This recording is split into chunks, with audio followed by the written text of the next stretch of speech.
Le taser est-il une arme idéale, sans bavure?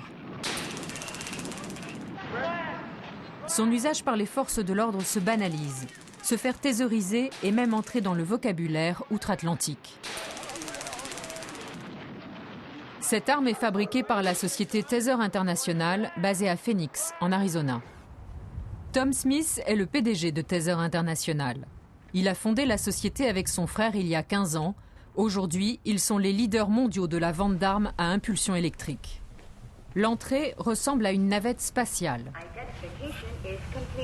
Les portes s'ouvrent grâce à un système de reconnaissance de l'iris. Bâtiment futuriste à l'image des armes fabriquées ici. On a grandi avec Star Trek et Star Wars.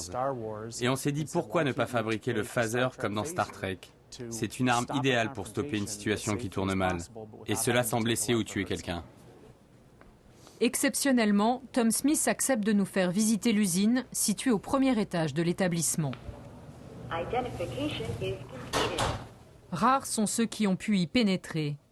Ici se trouve la chaîne de fabrication de ce que l'on peut déjà appeler l'arme du futur. Cette arme la voici, le X-26, le pistolet à impulsion électrique.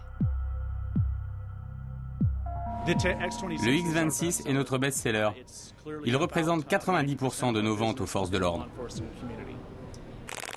Vendu dans 45 pays, le X-26 est porté par plus de 350 000 policiers dans le monde.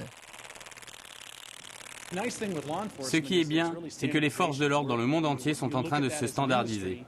C'est comme une grande entreprise. On leur demande tous de faire le même boulot. Protéger les citoyens, veiller à ce que les lois soient respectées. Les policiers disposent tous des mêmes outils pour mener à bien leur mission.